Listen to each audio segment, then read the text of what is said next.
In case you missed it, reports claim that Lil Durk's father spoke up on his behalf, which led to Durk being granted a third attempt at bond. His legal team reportedly submitted an offer so solid that the judge was said to be seriously considering it. Just left the courtroom for the bond hearing for my son for the release for the third time. This time it was very fair. The judge was very fair. He wasn't pro-prosecutor. He wasn't pro-defense, but he was pro-justice. So he listened to all the evidence, and he's going to give a ruling in the next few days about what his position is for the bond. But we were very pleased at how it turned out. So continue, family, friends, and fans, continue to keep us in your prayers. And we thank you. And inshallah, God willing, this be victorious for us, that we have a good ruling in our favor. However, the judge took 4 full days to decide and ultimately denied Durk's bond. Why? According to news reports, it's because he's too rich. The feds allegedly argued that unless Durk gave up all his wealth and property, he could use his fortune to put bounties on witnesses. No bond for Lil Durk. Let me tell you about what options he has left and why the bond was denied this time. Now, he's in federal court on a murder for hire charge where he faces the possibility of life in prison. What that means is under the federal law, it is presumed that you do not get a bond because the charge and the penalty are so serious. So your lawyer has to go out there and show why you should get a bond. Now, ultimately, what the district judge decided to deny the bond on was a couple of factors. There's a couple $1 million being put up, but it's not all being put up by Durk. Some of it is from the label. And ultimately, Durk has a lot more money and assets than what's being put up. So if I let him out on bond and he tries to flee, he's going to have tons of assets and money at his disposal. After Durk was denied bond, a viral tweet spread online claiming that money wasn't the real reason. The tweet alleged that D's brother had secretly snitched and the information was being kept under wraps to catch Durk's legal team off guard. The tweet included disturbing details from newly surfaced body cam footage showing a man Ted begging to inform on Durk and his crew. Ted, also known as D's brother and reportedly Durk's main enforcer, was arrested while carrying a firearm at a local convenience store. Really? Dude had it. What about that? A man had it with an extended clip. That's cool though, right? Before even making it into the station, Ted, visibly shaken and in tears, told the officers, "Swear I'll tell you everything about the murders," desperate to avoid jail. Come on.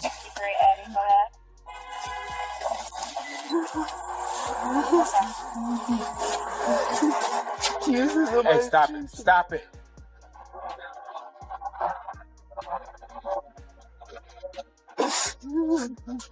I swear to God, I think I'm gonna fix my son. I think about everything. I swear to God, I think I would tell you, please, I swear, please.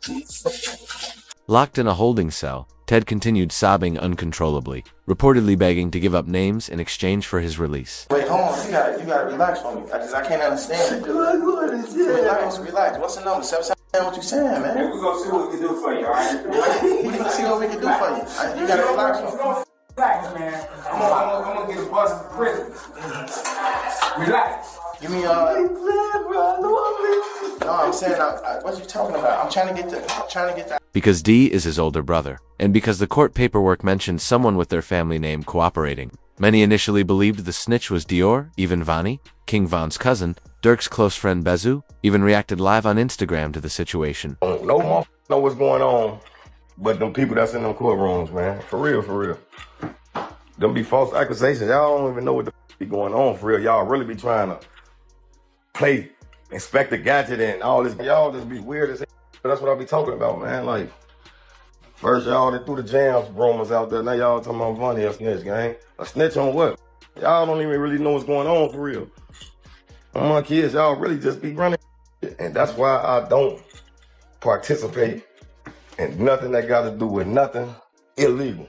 Because of you motherfuckers, y'all be trying to get them put under the jail. Things got messier when DJ Academics speculated that Vonnie might have been the informant, adding to the growing confusion and drama. When you see Flacco post something, you almost gotta be like, look at this headline. Lil Durk found out his co-defendant OT and Vonnie, King Von cousin, filed for protective custody when they came to court. Okay. That sounds so crazy. This is why we have streams like this. This is, I'm not gonna get on anybody or anything like that, and I'm not gonna ever say that I haven't, maybe jumped maybe once in a while, but I definitely do aim to be correct, and I never try to be incorrect out of malice, right? This is why we love to bring up the paperwork and try to explain it, and also increase everyone's knowledge on stuff, because a lot of times these days the headline is way better than the story. When all of this is considered alongside the mountain of evidence, the feds are processing over 230 gigabytes of digital data, including recordings, surveillance footage, and 20,000 pages of reports. It becomes clear why Durk's bond was denied. 1. Court update mentioned the feds believe Durk paid to have two people dealt with: Stephen Mack, who allegedly killed Durk's brother D-Thing, and F Jam's baby mama. Jam allegedly wore a wire, which Durk noticed during an Instagram live when Jam kept touching the top of his jacket and whispering,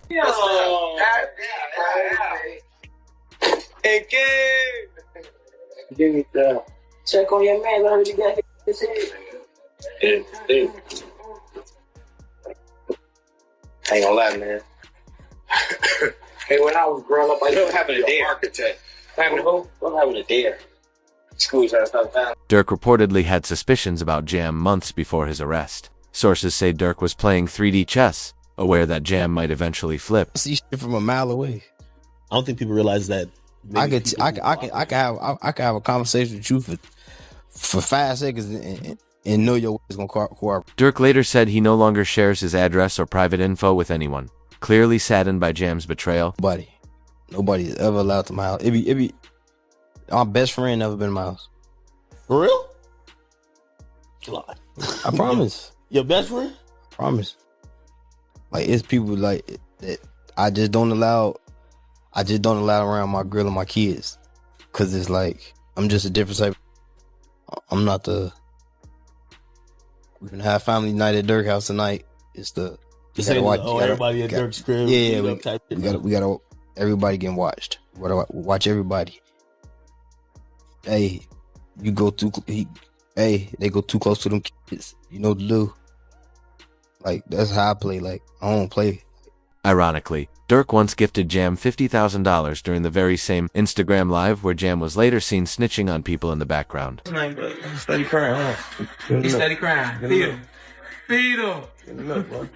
Get in the milk, baby mama get the tripping, bro. See that? Feed for my him. baby. That's really how y'all hold y'all babies, ain't it? I gotta hold my money like this. It's too much. Crazy though.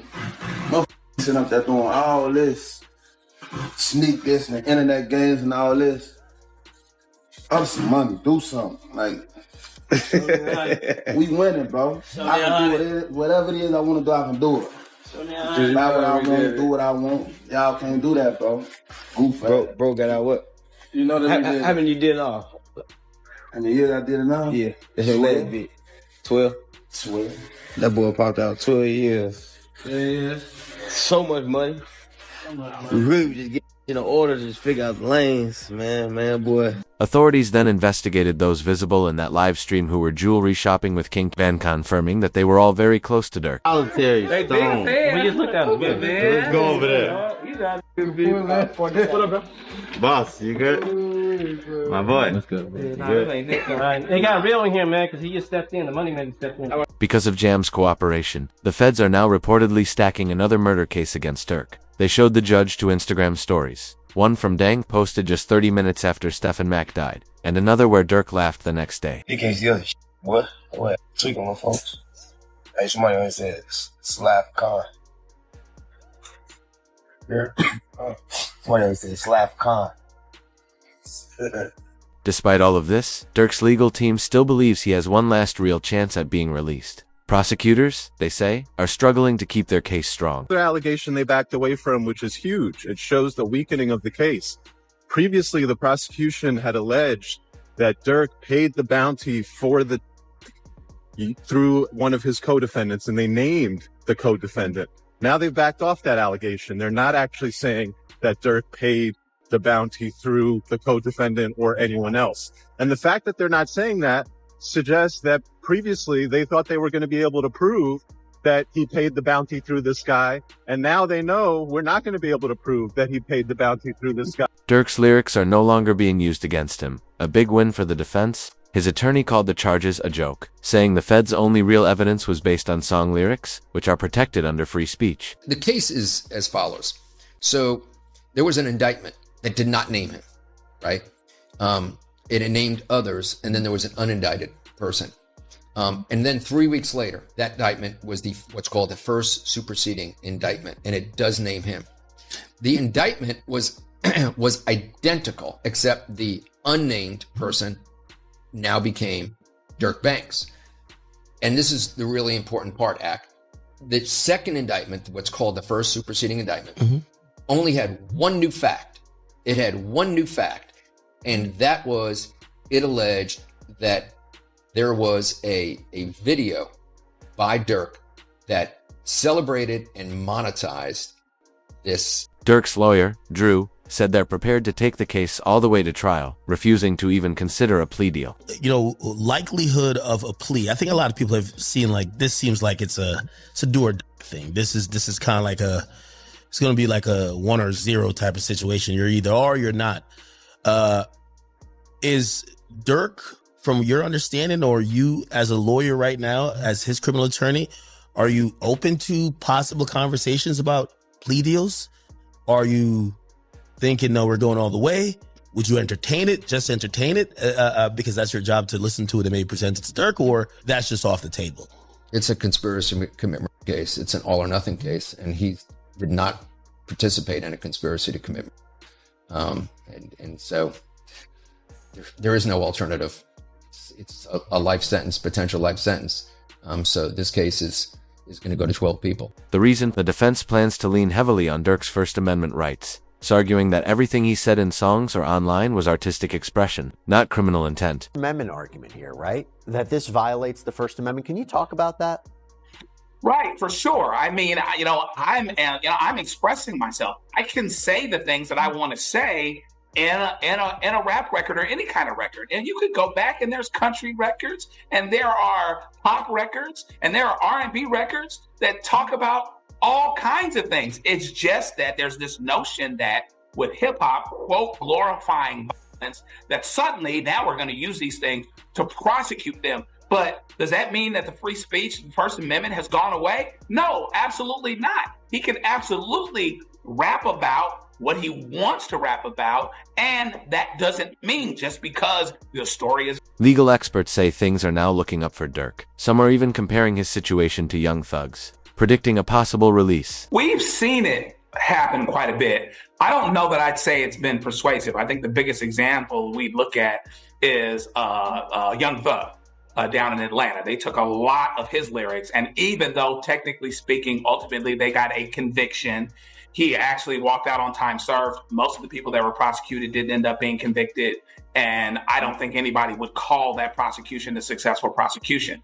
And so, you've got freedom of speech issues. Does it mean that just because I'm saying something in a rap song, it typically is a rap song, does that mean that I actually did something? And this is an extra interesting twist here because Lil Durk's attorney is saying, well, this song was actually released months. Drew has also emphasized how prosecutors often misinterpret rap culture, a mistake that has weakened similar cases in the past. And I'll go out on a limb and say that sometimes prosecutors don't necessarily understand hip hop culture.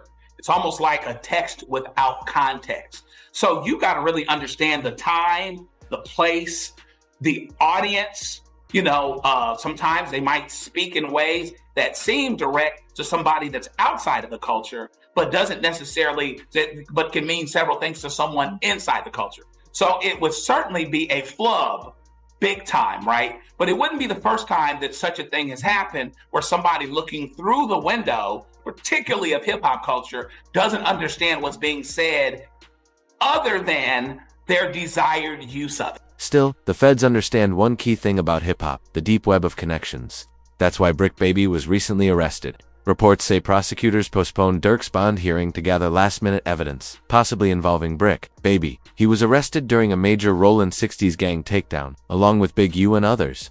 Legal analysts now believe Brick Baby could be the next to snitch on Durkus, essentially since it was Brick Baby who, 3 years ago, said, "You can't say Durk never slid for Von, they got Lil Pab." That interview is now resurfacing. But was this an attempted hit? Or Well, they can't say that no more. Then they put you as Why? God. Like, who died? You can't say that no more. Oh, because of FBG Cash? Oh, who? Federal charges in California. Nah, because Lil Pop. So this is about the... Oh. What's that? But I'm just saying, they just say you can't say that no more. Brick Baby also made a shocking claim that worsened Durk's situation. He stated that if Durk ever asked, he would have dropped Quando Rando's location for him, suggesting he was ready to help carry out a hit. This line was linked to lyrics from Durk's song Wonderful Wayne and Jackie Boy, giving the feds more reason to investigate. Then it's people like, you lined up somebody from your hood. Like, listen, I didn't. But at the end of the day, what's wrong with giving my friend the address? Oh, this is my boy. He lost his boy. Who did it could be around. 9 times out of 10, had he had asked me, I probably would have been coke if he even asked anybody, if this is even true. But 9 times out of 10, like I said, can I leak a bar? Sure. I said if he make the call right now, I'd accept it. Right. Brick Baby now sits in federal custody, facing serious charges. Legal insiders believe the pressure will force him to turn on Durk. Interestingly, Charleston White publicly claimed he was the reason Brick Baby got locked up. I'm the one that put the fed on Brick Baby. I keep telling you, how niggas think I be playing?